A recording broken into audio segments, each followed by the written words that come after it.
Captain Lee Sung sat in his command chair aboard the UES Discovery, watching the stars through the main screen. His ship was on a routine exploration mission near the edge of human space.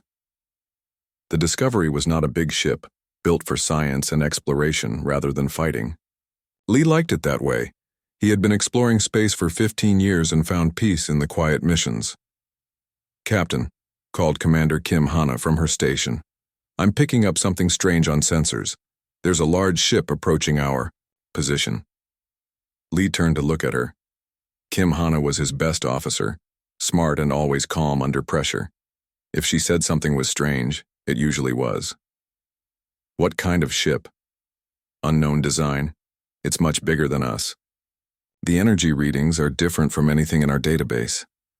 Kim Hana paused, studying her screen. "Captain, I think we just made first contact."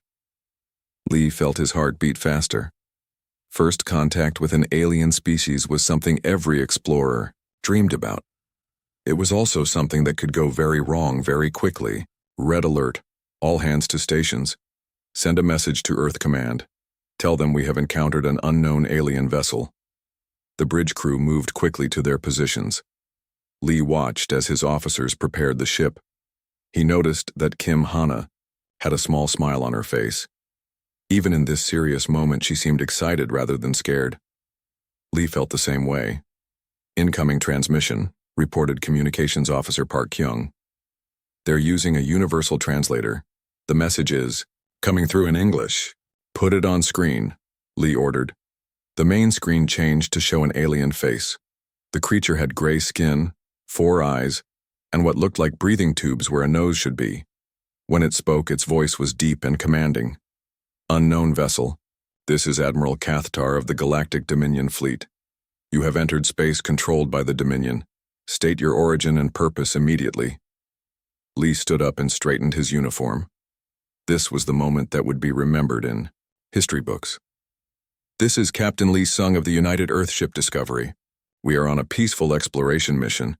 We did not know this space was claimed by your people." Admiral Cathtar's 4 eyes focused on Lee. "Earth? We have no record of this planet or your species. You will submit to boarding and inspection. Your ship and crew will be processed according to Dominion law." "I'm afraid we cannot agree to that," Lee replied politely. "We are peaceful explorers, but we are also free people. We don't submit to anyone without good reason." Kim Hana looked up from her station and caught Lee's eye. She was trying not to laugh. Lee understood why. The alien seemed to think he was in charge here, giving orders like he owned the galaxy. It reminded Lee of the old stories about European explorers meeting native tribes and declaring themselves rulers. The aliens apparently had no idea who they were dealing with. "You refuse?" Admiral Cathtar's voice grew angry. "Do you understand what you are saying?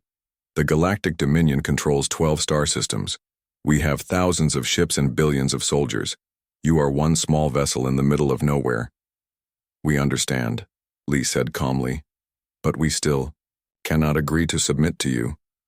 However, we would be happy to discuss peaceful relations between our peoples." The alien admiral stared at Lee for a long moment. "You will regret this decision, human. The Dominion does not tolerate defiance. We will return with more ships. You will submit or be destroyed." The transmission ended. The bridge was quiet for a moment. "Well," said Kim Hana, "that went better than expected." Lee looked at her with surprise. "Better than expected? They just threatened to destroy us?" "Yes, but they left without shooting first." "That shows they're not completely crazy." Kim Hana was definitely smiling now. "Besides, did you see the size of their ship? It's big but old. The engine design looks like something we used 50 years ago." Chief Engineer Nam Woo-jin spoke up from his station. "Commander Kim is right, Captain.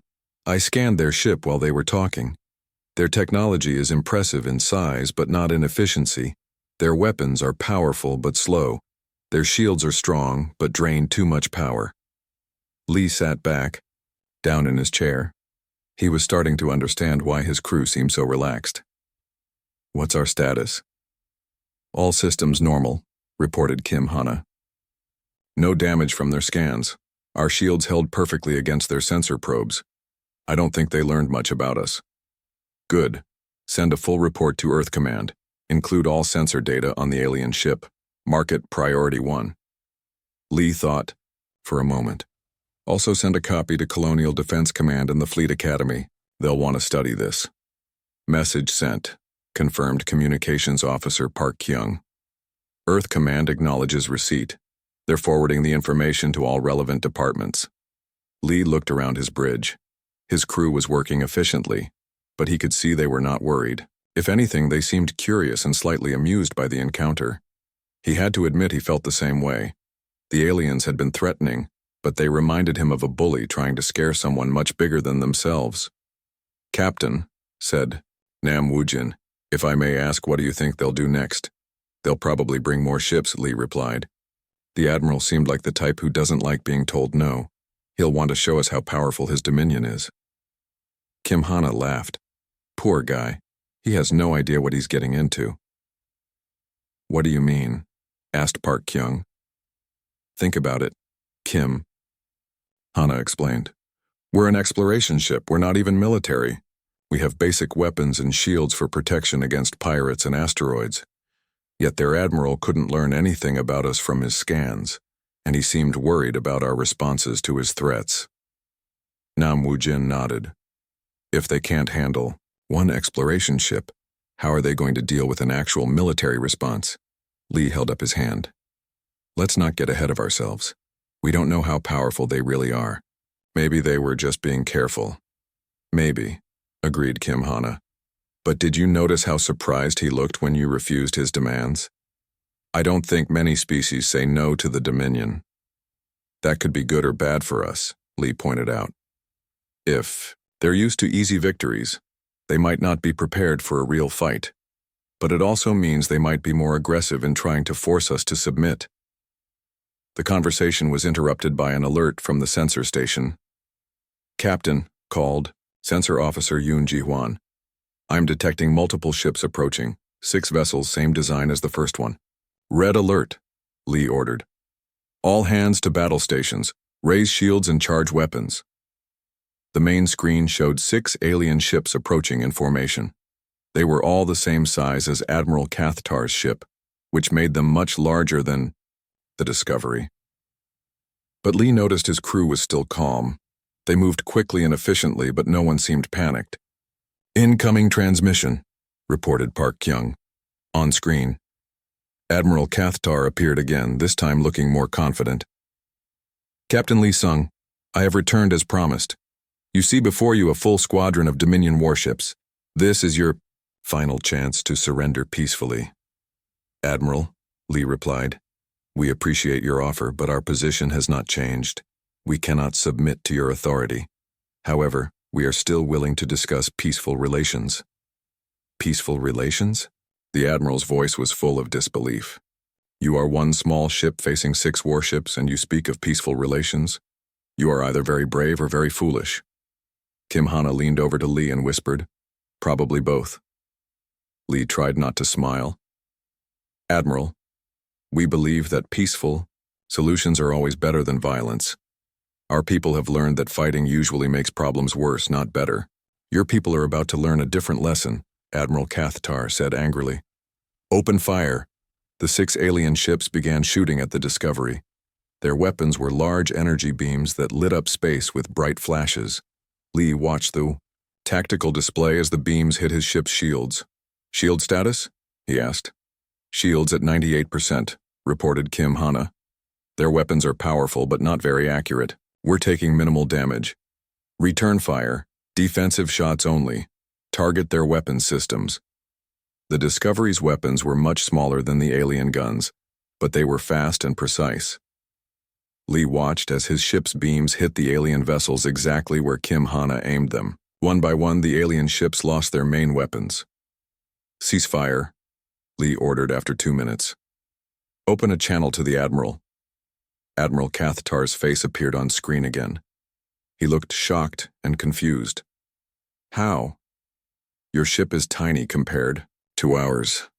How did you defeat 6 warships? We didn't defeat you, Lee corrected. We defended ourselves.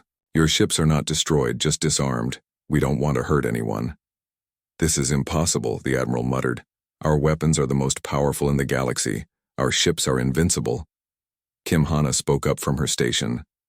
Captain, their technology is about 50 years behind ours. Their weapons are powerful but slow and inefficient. Their targeting systems are basic. They rely on brute force rather than precision. Lee nodded. Admiral Cathtar, it seems there has been a misunderstanding. We are not your enemies. We have no desire to conquer or control anyone. We are explorers seeking knowledge and friendship. Knowledge and friendship? The Admiral sounded confused. But you defeated our squadron. You could destroy us if you wanted. Yes, we could, Lee admitted. But we won't. That's not who we are. We suggest you return to your leaders and tell them Supreme Chancellor Vexhai stood in the center of the Dominion High Command chamber, staring at the holographic display that showed Admiral Cathtar's report.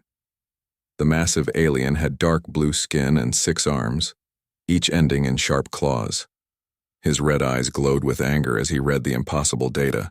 Explain this to me again, Vexhai demanded, his voice echoing through the chamber. One small alien ship defeated 6 of our warships? Admiral Cathtar's image flickered in the hologram. Even through the transmission, his embarrassment was obvious. Yes, Supreme Chancellor. The human vessel was much smaller than our ships, but their weapons were faster and more accurate. They disabled our entire squadron in less than 3 minutes. Impossible, growled General Mordan from his position near the tactical display. Our ships are the most advanced in the galaxy. We have conquered 12 systems with those vessels. That's what I thought too, Admiral Cathtar replied. But the humans made our weapons look primitive. Their shields absorbed our strongest attacks without any problems. When they fired back, every shot hit exactly where they wanted it to. Vexhai's claws scraped against the metal floor as he paced. What do we know about these humans? How many ships do they have? How many worlds? Our intelligence is limited, admitted Intelligence Director Kelnash, a thin alien with large black eyes. Initial scans suggest they control 3 star systems. We estimate they have perhaps 50 ships total, mostly small vessels like the one we encountered. 50 ships, Vexhai repeated, against our fleet of 3,000. Even if their technology is superior, they cannot stand against such numbers. Admiral Cathtar's voice came through the hologram again. Supreme Chancellor, there is something else. The humans seemed amused by our threats. Their captain was polite but showed no fear. It was as if they found our demands entertaining. Entertaining? Vexhai's anger grew. They found the might of the Dominion entertaining? Yes, sir. When I told them about our power, about our thousands of ships, they just smiled. Even during the battle, their crew seemed calm, almost cheerful. General Mordan stepped forward. Perhaps they are too stupid to understand the danger they are in. I don't think so, Admiral Cathtar said quietly. Their tactics were perfect. They knew exactly how to fight us. It was like they had studied our ships for years. Meanwhile, in human space, the news of first contact was spreading quickly. Fleet Admiral Park Jin-ho sat in his office at Colonial Defense Headquarters, reading Captain Lee Sung's report for the 3rd time. Around the table sat his top officers, Chief Engineer Choi Min-ho, Strategic Coordinator Han So-min, and Intelligence, Chief Lim Ji-won. Well, said Park Jin-ho, setting down the report. This is interesting, Choi Min-ho laughed. Interesting is one way to put it. The Discovery is an exploration ship with basic defensive weapons, and it took out 6 alien warships, without breaking a sweat. The technology gap is bigger than we thought, added Han So-min, studying the sensor data. Their ships are powerful but inefficient. It's like they never learned to make things smaller and faster. Lim Ji-won looked up from her analysis. Admiral, I'm concerned about their attitude. This galactic dominion seems to expect immediate surrender from any species they encounter. They're not used to being told no, which means they'll probably be back, Park Jin-ho said. And next time they'll bring more ships. How many more? Asked Choi Min-ho. If they're smart, a lot more, Han So-min replied. But if their intelligence is as bad as it seems, they might underestimate us again. Park Jin-ho stood up and walked to the window. Outside, he could see human ships coming and going from the orbital shipyard. Freighters, explorers, colony ships, and yes, military vessels. The aliens thought humans had 50 ships total. The truth was quite different. "What's the status of our fleet?" he asked. "Third Fleet is on exercises near the rim," Han So-min reported. "Admiral Nam Tae-hyun has 15 ships with him. Seventh Fleet is protecting the mining colonies, about 20 ships. The rest are scattered on various missions. And the real fleet? Standing by in the inner systems," Lim Ji-won said with a smile. 2,800 ships, fully armed and ready." Park Jin-ho nodded. The humans had learned long ago not to put all their military assets in one place. The ships the aliens might detect were the ones doing normal patrols and exercises. The real fleet stayed hidden until needed. "What about the orbital defense platforms?" asked Choi Min-ho. "All operational," Han So-min confirmed. 47 systems, each with full defensive grids.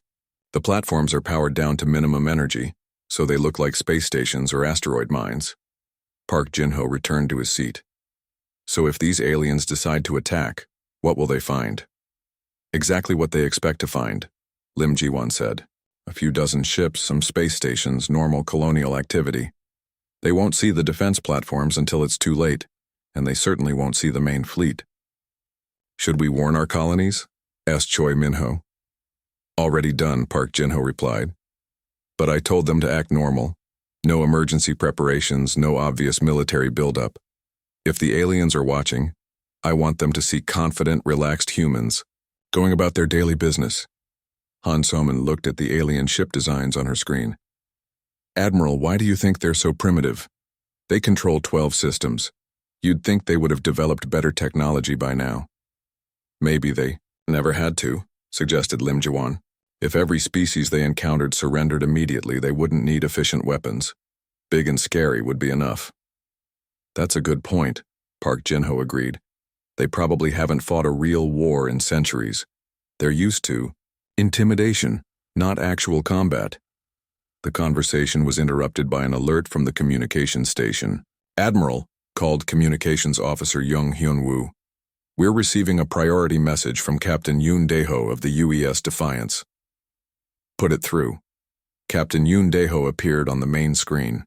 He was younger than most ship captains, known for his aggressive tactics and quick thinking. "Admiral, we've got company. 30 alien ships just dropped out of hyperspace near the Kepler colony. They're demanding to speak with our leadership." Park Jin-ho looked at his officers. 30 ships was a significant increase from the original 6. "What's the Defiance's status?" "Ready for action, sir. I also have the UES Warrior and UES Thunder with me. 3 ships total." "Against 30 alien vessels," Choi Min-ho muttered. "They really don't learn, do they?" "Captain Yoon," Park Jin-ho said, "you are authorized to defend the colony. Standard engagement rules apply. Disable. Don't destroy unless absolutely necessary." "Understood, Admiral. This should be fun." The transmission ended. Park Jin-ho looked around the table at his officers. They were all smiling. "Fun," repeated Han So-min. "Captain Yoon thinks fighting 30 alien warships will be fun." "Can you blame him?" asked Choi Min-ho. "The discovery made it look easy against 6 ships. 3 military vessels against 30 should be interesting to watch." Lim Ji-won pulled up the tactical display. "Admiral, should we position additional ships in the area, just in case?" "No," Park Jin-ho decided. "Let's see how this plays out. If Captain Yoon needs help, he'll ask for it." "And if the aliens send even more ships?" asked Han So-min. "Then we'll start to take them seriously," Park Jin-ho replied with a grin. Back in Dominion space, Supreme Chancellor Vexa-High was reviewing the fleet assignments. "General Mordan, what ships do we have available for a demonstration of force?" "Warfleet Tertius is in the nearest sector," the general reported. 30 ships under Fleet Commander Zektar. They are our newest vessels, equipped with the latest weapons. Perfect. Send them to human space. Tell Commander Zektar to make the humans understand the price of defying the Dominion. "And if the humans resist again?" asked Admiral Cathtar. 30 ships should be more than enough to handle one small vessel," Vex-High declared. If their technology is superior, we will overwhelm them with numbers. What if they have more ships? Intelligence Director Kelnash asked quietly. Vexai turned his red eyes toward the intelligence chief. Our scans show 3 systems with minimal military presence. How many ships could they possibly have? 100? 200? We have 3,000. Yes, Supreme Chancellor, but their technology is irrelevant against overwhelming force, Vexai interrupted. Send the fleet. Show these humans what happens when primitives challenge the Dominion. As Warfleet Tertius jumped to hyperspace, heading toward human territory, the aliens felt confident in their superiority. 30 of their best ships against a species that had shown only one small vessel. It would be a quick demonstration of Dominion power. They had no idea that Captain Yoon Daeho was already preparing for their arrival, or that he was looking forward to testing his ship's new weapon systems against real targets. They certainly didn't know that Admiral Park Jin-ho was taking bets with his staff about how long the engagement would last. The Dominion was about to learn their second lesson about humanity. The first lesson had been that humans don't surrender easily. The second lesson would be that when humans say they're defending themselves, they mean it. Captain Yoon Daeho stood on the bridge of the UES Defiance watching the sensor display show 30 alien ships approaching. His crew was at battle stations, but the mood was more excited than worried. Captain, called his tactical officer, Lieutenant Commander Song Minju. Fleet Commander Zektar watched his tactical display with growing disbelief. His 30 ships had been firing at the 3 human vessels for 5 minutes, and the humans were still fighting back. Not only fighting back, but winning. Status report, he demanded from his weapons officer. Sir, we've lost main weapons on 8 ships. The humans are targeting our gun systems with perfect accuracy. Every shot they fire hits exactly where they aim. How is that possible? They only have 3 ships. Their weapons are much faster than ours, sir, and smaller. We can barely track them on sensors. Zektar stared at the display showing his fleet. The 3 human ships moved between his vessels, like dancers, dodging the heavy alien weapons and returning fire with pinpoint precision. It was like watching children with sticks try to hit hummingbirds. Sir, called his communications officer, we're receiving another transmission from the human captain. Put it through. Captain Yoon Daeho appeared on screen, and Zektar was shocked to see that the human was smiling. Actually smiling in the middle of a battle. Commander Zektar, Yoon said cheerfully, I wanted to thank you. My weapons officers have been wanting to test our new targeting systems, and your ships are perfect practice targets. Practice targets? Zektar was so angry he could barely speak. We are the Galactic Dominion. We are not practice targets. Well, you're certainly acting like practice targets, Yoon replied. Your ships are big and slow, your weapons are easy to avoid, and you fly in predictable patterns.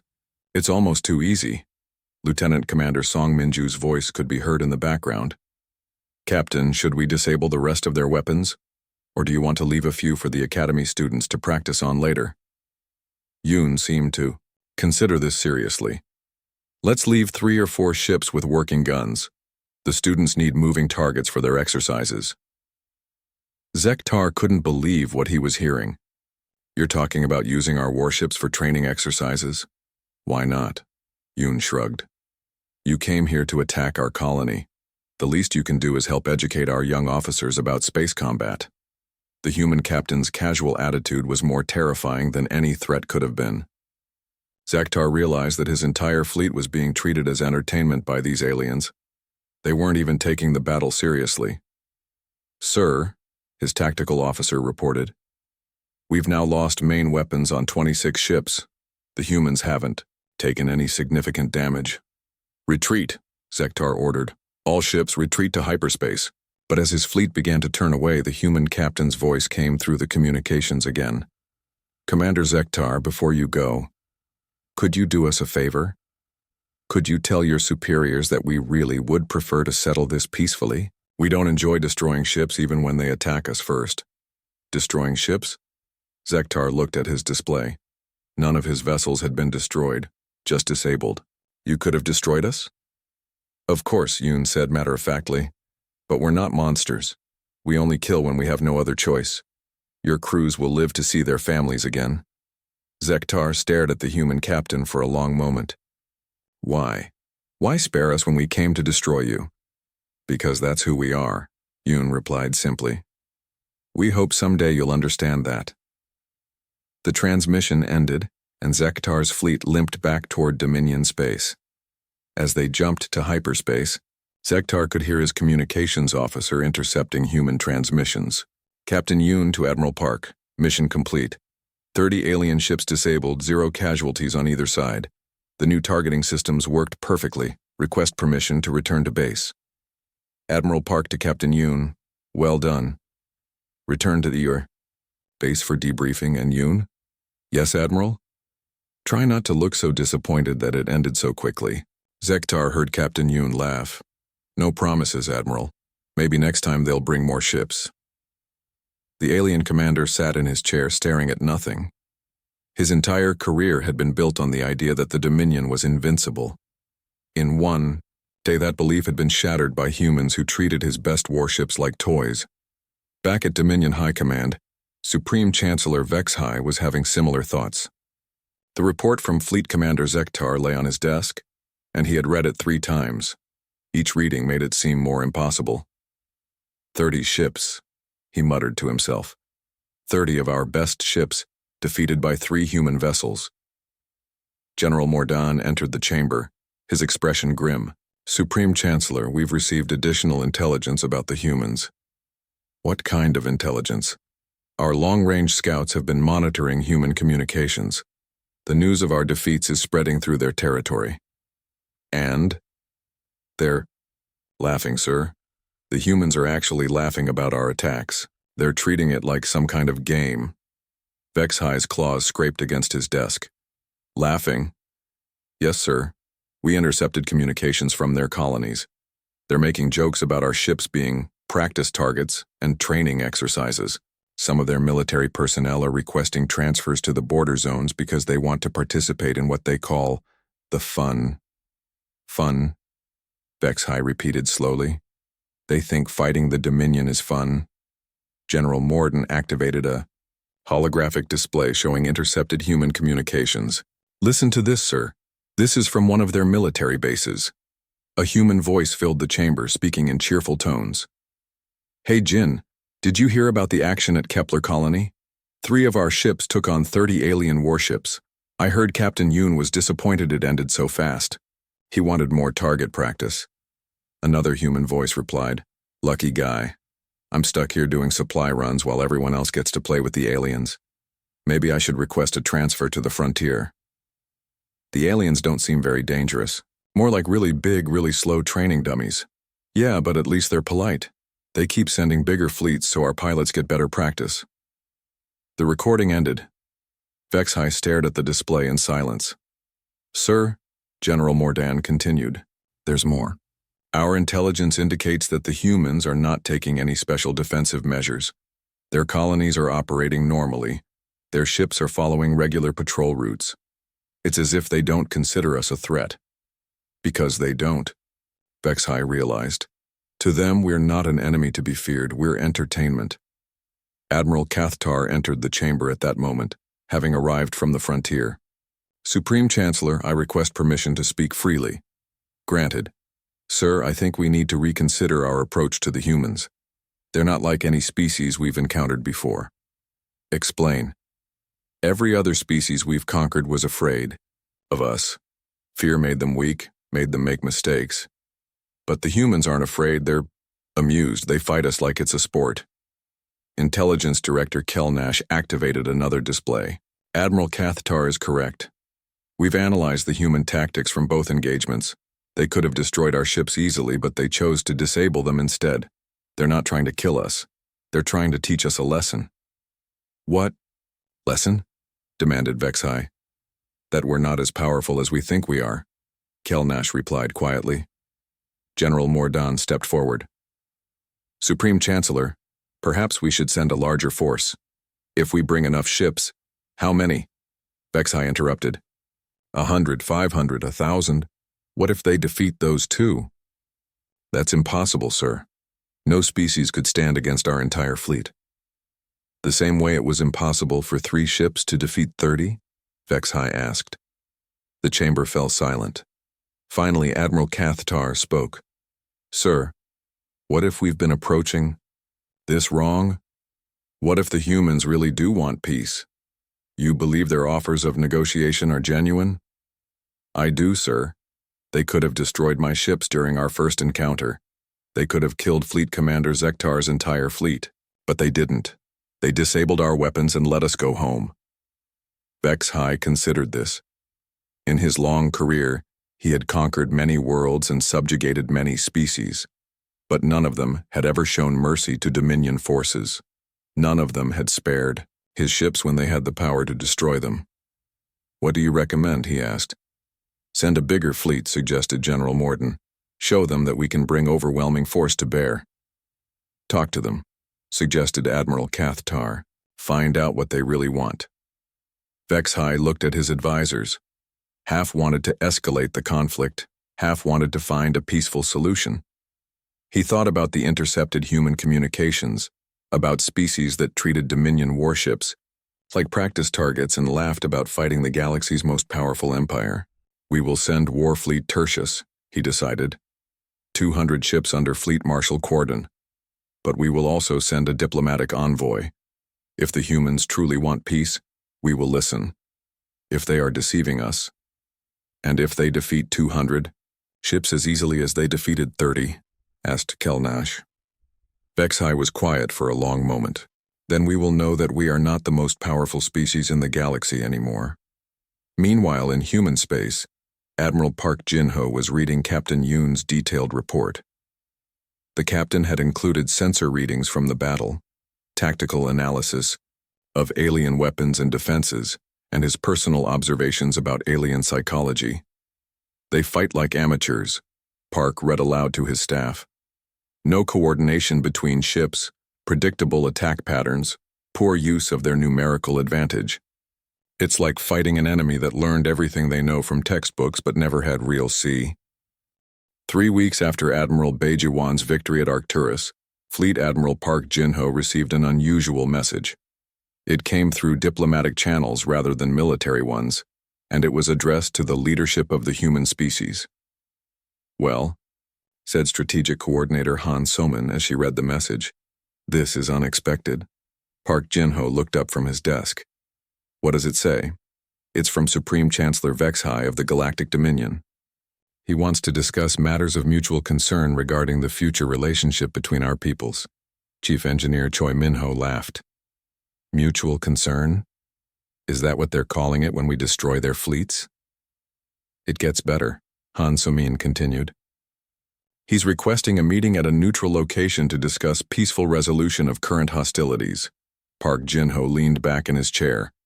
After sending 3 fleets to attack us, now they want peace talks? Apparently so. But here's the interesting part. Our intelligence reports say they're also assembling something called the Grand Fleet. Every ship they have from every system they control. How many ships are we talking about? Asked Intelligence Chief Lim Ji-won. Best estimate? Around 3,000 vessels. The room fell silent. 3,000 ships was an enormous force, larger than anything the galaxy had seen in centuries. Even with superior technology, the humans would be hard-pressed to fight such numbers.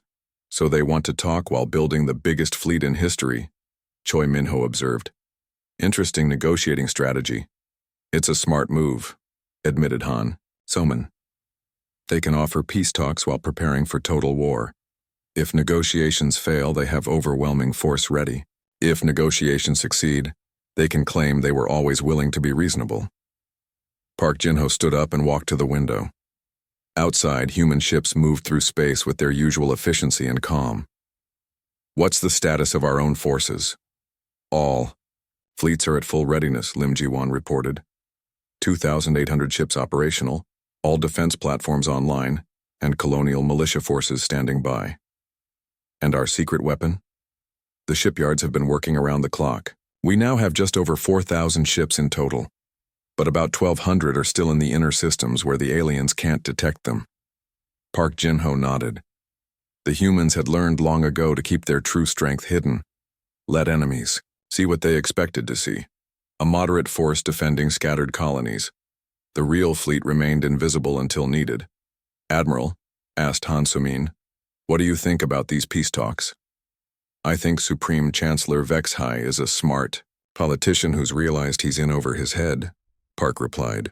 "But I also think he's not ready to give up yet. Should we agree to meet with him?" "Yes. But not because I think he's sincere about peace. I want to meet this Supreme Chancellor and see what kind of person leads an empire built on conquest." "Where should the meeting take place?" asked Choi Minho. "Let's suggest the border system where Captain Lee first encountered them. Neutral space, close enough for both sides to reach easily." As the humans prepared for diplomacy, Supreme Chancellor Vexhai was dealing with his own problems. The Grand Fleet was assembling, but slowly. Many ships needed repairs after centuries of minimal maintenance. Crews from different systems spoke different languages and used different procedures. Coordinating 3,000 vessels was proving more difficult than anyone had expected. "Status report," Vexhai demanded as he entered the fleet coordination center. Grand Admiral Tisek, the officer chosen to command the Grand Fleet, looked up from his displays with obvious frustration. "Supreme Chancellor, we have 2,400 ships assembled so far. The remainder are delayed by mechanical problems or crew shortages. When will the fleet be ready?" "At least another week, possibly 2. And sir, there's another problem." "What problem?" "Fleet coordination. Our ships have been operating independently for so long that their systems aren't compatible. The 7th Fleet uses different communication protocols than the 4th Fleet. The 12th Fleet's weapons targeting systems can't interface with ships from other fleets." Vexhai felt a headache forming behind his 4 eyes. "Can this be fixed?" "Given time, yes. But it will take months to standardize all systems across the entire fleet." "We don't have months. Then we'll have to accept reduced efficiency. Ships can fight together, but coordination will be difficult." Meanwhile, Intelligence Director Kelnash entered with more bad news. "Supreme Chancellor, we've intercepted human communications regarding the peace talks." "What do they say?" "They've agreed to meet, but their messages suggest they're not taking the negotiations seriously." One intercepted transmission included a human officer saying, "I wonder if their Supreme Chancellor will be as easy to intimidate as his admirals were." Vexhai's claws scraped against the metal floor. "They think I'm easy to intimidate?" "There's more, sir. Our agents report increased activity at human shipyards, but we can't determine what they're building. Whatever it is, they're keeping it well hidden." "New ships?" "Possibly. Or they could be upgrading their existing fleet. We simply don't know." Vexhai looked at the tactical displays showing his Grand Fleet assembling. 3,000 ships. The largest military force in galactic history. Surely even the humans couldn't stand against such overwhelming numbers. But then he remembered Admiral Bei Jiwan's 15 ships destroying 200 of his best vessels, and he wasn't so certain anymore. The meeting was arranged for the following week in the neutral system between human and Dominion space. Both sides agreed to bring minimal escort forces, 5 ships each for protection. Fleet Admiral Park Jinho would represent humanity, along with a small diplomatic team. Supreme Chancellor Vexhai would represent the Dominion, accompanied by his senior advisors. As the UES Concord approached the meeting point, Park Jinho reviewed what human intelligence had learned about their opponents. The Galactic Dominion was old, powerful, and used to getting its way through intimidation. They had never faced serious resistance, and their recent defeats had shaken them badly. "Admiral," said Captain Nam Tae-hyun, commander of the Concord, "the Dominion ships are arriving." Park looked at the main screen showing 5 large alien vessels. They were impressive in size but moved slowly and clumsily. Everything about them suggested a military that relied on strength rather than skill. "Incoming transmission," reported the communications officer. "Put it through." Supreme Chancellor Vexhai appeared on screen, and Park got his first look at the leader of the Galactic Dominion. The alien was larger than his subordinates, with more elaborate markings on his skin and jewelry that suggested high rank. But his 4 eyes showed intelligence and calculation. "Fleet Admiral Park Jinho," Vexhai said formally, I am Supreme Chancellor Vexhai of the Galactic Dominion. Thank you for agreeing to this meeting. Supreme Chancellor, Park replied politely. We appreciate your willingness to discuss peaceful solutions to our current situation. Indeed. Perhaps we should begin by acknowledging that recent events have been unfortunate for both our peoples. Park almost smiled. Unfortunate was an interesting way to describe 3 military defeats and the loss of over 100 ships. We certainly regret the loss of life that has occurred. We offered peaceful alternatives from the beginning. Yes, you did, Vexhai admitted. Perhaps our initial approach was too aggressive. The Dominion is used to dealing with less capable species. Supreme Chancellor, if I may ask, what exactly does the Dominion want from humanity? Vexhai was quiet for a moment. Originally, we wanted your submission. All species within our sphere of influence pay tribute to the Dominion and follow our laws. And now? Now. We are reconsidering our position. Park leaned forward slightly. Because you've realized we won't submit? Because we've realized you can't be forced to submit, Vexhai corrected. There's a difference. It was an honest answer, and Park appreciated that.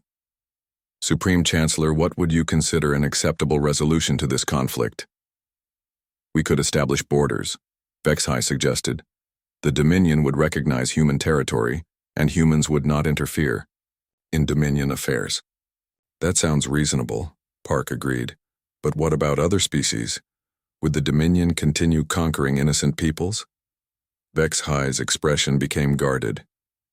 The expansion of the Dominion is not a matter for human concern. I'm afraid it is, Park said firmly. We cannot ignore aggression against peaceful species regardless of who commits it.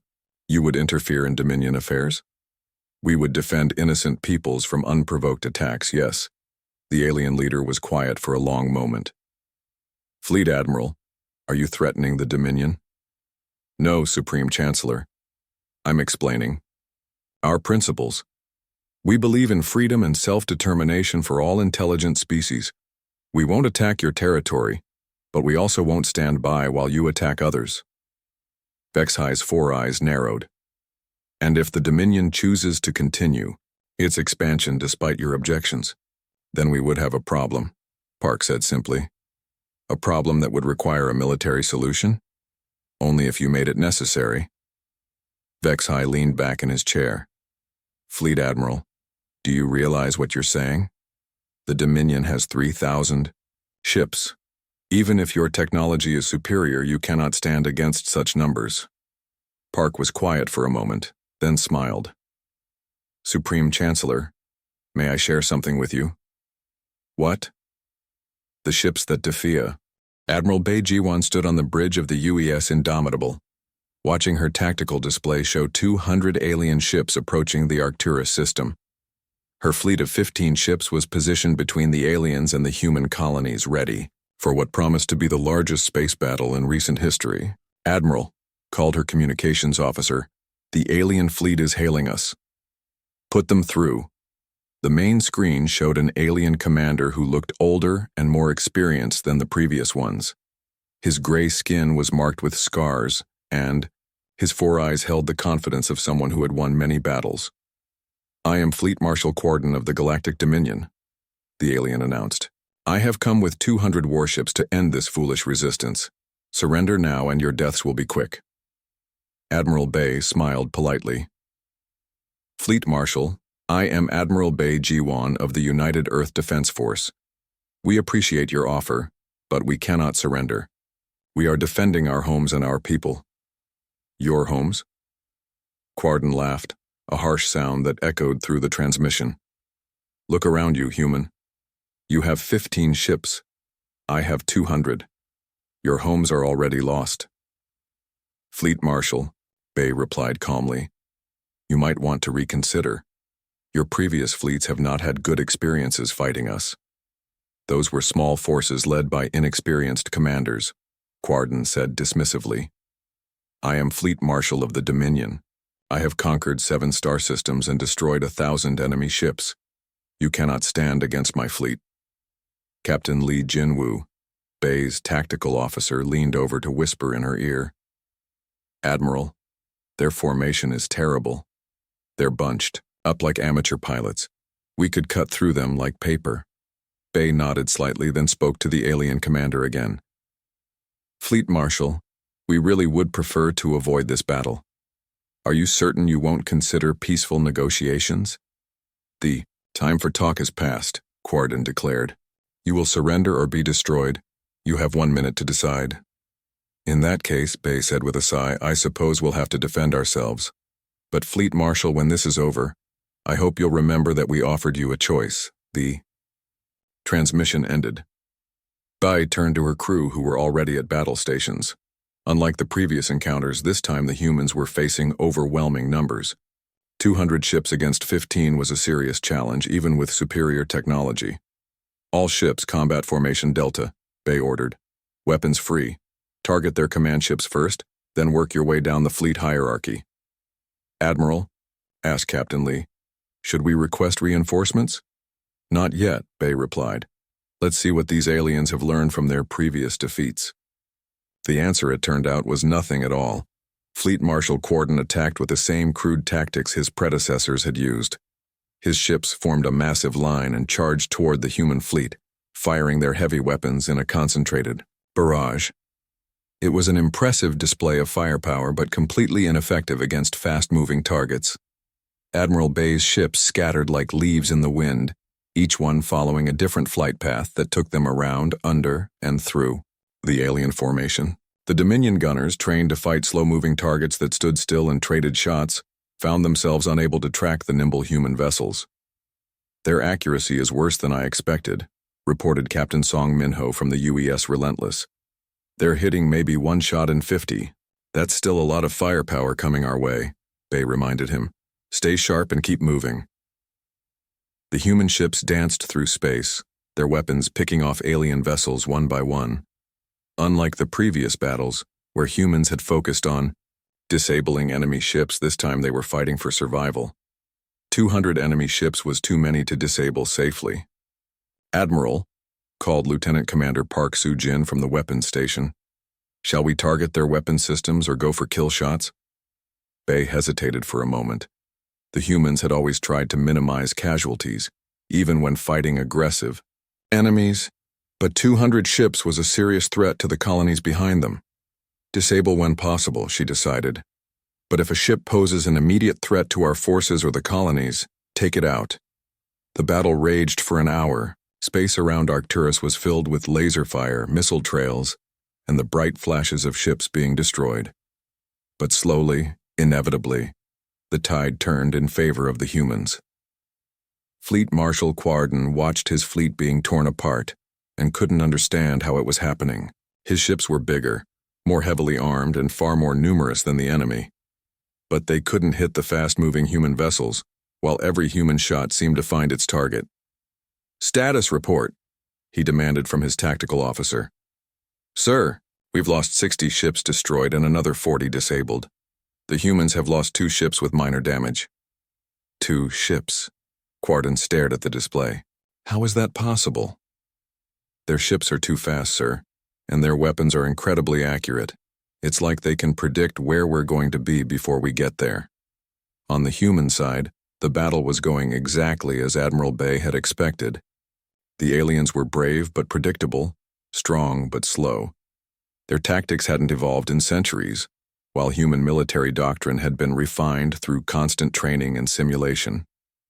"Admiral," reported Captain Kim Tae-hyun from the UES Valiant, "we've broken their main formation. The remaining ships are scattering, pursuing individual targets," added Captain Oh Yoo-jin from the UES Thunderbolt. "Their retreat is becoming a rout." Bai watched as the alien fleet fell apart. Ships that had fought in perfect formation minutes before were now fleeing in all directions, abandoning their comrades and racing for the safety of hyperspace. "All ships cease pursuit," she ordered. "Let them go." "Admiral?" Captain Lee looked surprised.